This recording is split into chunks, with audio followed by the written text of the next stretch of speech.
क्या रावण एक विलन था? तुम्हारे साथ रावण को इसीलिए चलाते हो क्योंकि तुम जानते हो कभी नहीं मरता।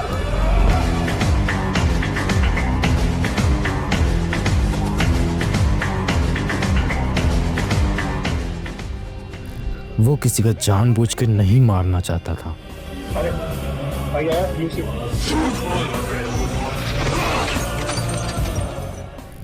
और असली विलन रावण नहीं, प्रतीक है।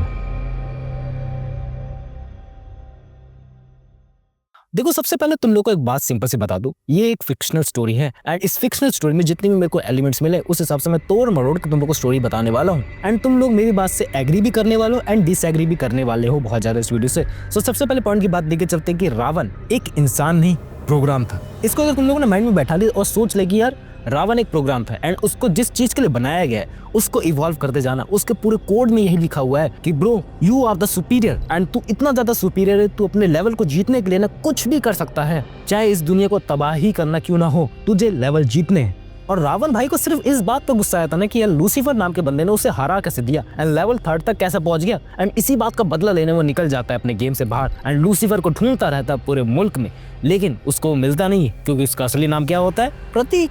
और उसको बताते हैं अपने काशी भैया, क्योंकि काशी भैया के पास वो नॉलेज पहले से थी एंड उन्होंने वो नाम लिखा था गेम के अंदर।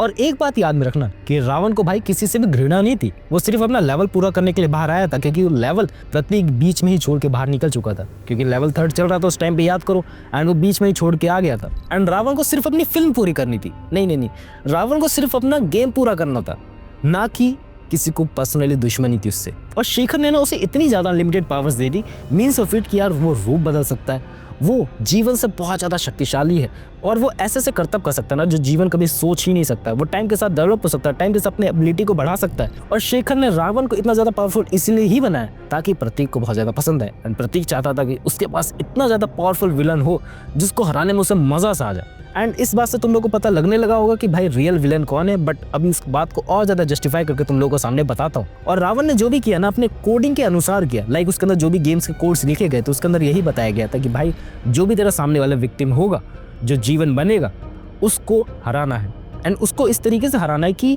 यार तुझे डेवलप भी होते रहना टाइम के साथ, तेरे को वही चोमू बन के नहीं रह जाना कि वो सामने वाला जो मूव चल रहा है उसकी नॉलेज तेरे पास पहले से होनी चाहिए क्योंकि उसके साथ तो पहले खेल चुका है एंड वही नॉलेज के साथ वो इम्प्रूव होते गया एंड इतना इम्प्रूव हो गया कि जो भी प्रतीक लास्ट में उसके साथ लड़ाई होती है ना, रावण उसके हर मूव जानता था क्योंकि उसने उसके साथ पहले से लड़ाई करी हुई थी एंड 3rd लेवल तक आना बहुत ज्यादा मुश्किल था उसके लिए।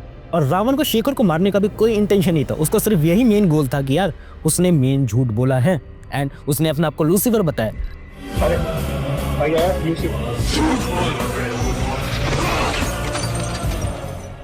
एंड रावण को लगा कि भाई ये झूठ क्यों बोल रहा है एंड इसी बात के लिए उसे कर दिया गया।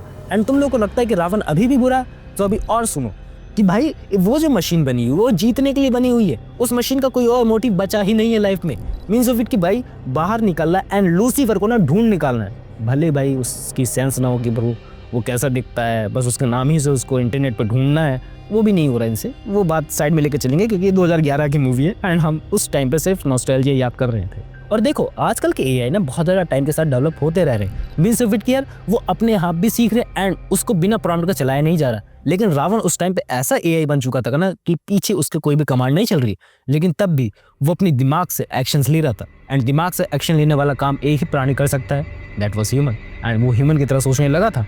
और साथ ही साथ तुम लोग ये भी सोचो ना कि ह्यूमन वर्ल्ड में आके रावण भी बहुत ज़्यादा मजे लेने लगा था, वरना छम्मक छल्ले पर डांस कौन करता है, तुम ही सोचो यार, थोड़ा ही वियर्ड हो गया।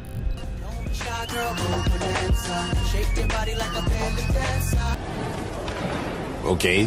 और यही चीज उसको एक पावरफुल आइडेंटिटी बनाती है कि ब्रो वो इंसानों के बीच रह के इंसानों की बोलचाल, इंसानों को बिहेवियर को सीख रहा है and time to time evolve हो रहा है एंड इंसानों के लिए खतरा बन सकता था, लेकिन वो क्या बना? लूसीफर का खतरा। एंड इन सब के बीच भी प्रतीक को सिर्फ इसी बात से मतलब है कि ब्रो उसका बाप ऐसा क्यों है, वियर्ड बिहेव क्यों करता है। मैं मान रहा हूँ कि ब्रो वियर्ड बिहेव कर रहा है बट वो तेरा बाप है, लेकिन तू उससे ऐसी उम्मीदें तो नहीं करेगा कि ब्रो वो एक दिन में बदल जाए, सब कुछ अलग हो जाए। वो तेरे लिए मेहनत तो कर रहा है ना, तेरे लिए सब चीजें ला के दे रहा है ना, लेकिन तब भी उसको कन्विंस नहीं हो रहा, उसका चाहिए एकदम कूल डैड। इस वजह से उसने बनवाया रावण को ताकि उसे गेम में और ज्यादा मजा आ सके। एंड जब शेखर की मौत हो जाती है ना तब प्रतीक को बहुत ज्यादा बुरा लगता है और वो वाला सीन कंट्रोवर्शियल भी है कि पहले उसे दफनाया जाता है फिर जलाया जाता है, लेकिन जब वो हाथ में राख लेके आता है ना तब हम लोगों को एक मोटिव मिल जाता है आधी मूवी के अंदर कि ब्रो इसको पकड़ना है। एंड किसको पकड़ना है? रावण को, क्योंकि उसने उसके बाप को मारा था। लेकिन जैसे ही मूवी थोड़ा सा आगे और बढ़ती है ना ब्रो, शेखर कौन था, इसका बाप कौन था, इसको खुद को नहीं पता लगने वाला था, क्योंकि जीवन आ चुका था एंड जीवन इसके बाप की शक्ल का ही दिखता था एंड वो बहुत ज़्यादा पावरफुल था कंपेयर करा जाए शेखर से। सो उसकी बीवी और उसके बच्चे दोनों उसको भूल गए और उसने सिर्फ फोकस करा कि ब्रो जीवन बहुत ज़्यादा कूल है एंड मेरे को सिर्फ लौंडिया पटानी है, सिर्फ मैं ये सब चीज़ें कर रहा हूँ। एंड तुम सोचो ऐसे बेटों का क्या हाल होता है, बेल्टें पड़नी चाहिए इन्हें तो। एंड जब वो आधी मूवी खत्म होती है उसे घंटा फर्क नहीं पड़ने वाला, क्योंकि उसका बाप मर चुका है, क्या हुआ है क्या नहीं। लेकिन उसका टेम्परेरी बाप उसके साथ खड़ा हुआ है, उसको इस बात का बहुत ज़्यादा फक्र था, शो ऑफ करता था। और रावण सिर्फ इसलिए ही आया था क्योंकि उसको अपना आधा अधूरा काम पूरा करना था, बिकॉज ऑफ द प्रतीक उसने उसको चिढ़ाया था। एंड तुम लोग कह सकते हो कि ब्रो एक तरीके से कहा जाए प्रतीक ही असली विलन था, क्योंकि रावण को किसने बनाने के लिए कहा था शिखर से? प्रतीक। और उसे कैसा विलन चाहिए था? जो कभी ना हारे। एंड वो रियल लाइफ के वर्ल्ड में आके कितनी ज़्यादा तबाहियाँ मचा के गए एंड प्रतीक की कैसे फाड़ के रख दी वो तुम लोग को पता ही है। एंड यही सब चीज़ें होते होते पूरी मूवी आधी बीत चुकी थी। एंड ये मूवी के बारे में तुम लोग बहुत सारे राय देख सकते हो कमेंट के अंदर, क्योंकि बहुत सारी चीज़ें वियर्ड सी हुई हैं। एंड ऑल्सो मैंने ऐसे पॉइंट उठाए हैं ना जो मेरे को ज़्यादा अच्छे लगे, मेरे को ज़्यादा कन्वेंशनल लगे कि इसी वजह से भाई प्रतीक विलन है, वो विलन है। एंड तुम लोगों के हिसाब से कौन विलन है? क्या रावण ही असली विलन था या जीवन था? एंड मेन मूवी हम लोगों ने जब बच्चों के तौर से देखे थे तो हम लोगों को लगा था कि वो रावण ही विलन है। बट कहीं सोचा जाए ठंडे दिमाग से क्या ये सब चीज़ें आखिर हुई क्यों? बिकॉज ऑफ द प्रतीक। एंड बुराई संग जो मेल रचाया फिर कभी ना छूटे उसका साया। बुराई संग जो मेल रचाया फिर कभी ना छूटे उसका साया। पता नहीं डायलॉग बहुत ज़्यादा आइकॉनिक लगता है मुझे बचपन से ही। बाकी तुम लोग बताओ तुम लोग को क्या लगता है मेरी बातों से? तुम लोग एग्री करते हो, डिसएग्री करते हो? ज़्यादातर लोग डिसएग्री करने वाले। बाकी that's it for that video. मिलते हैं नेक्स्ट वीडियो में। बाय।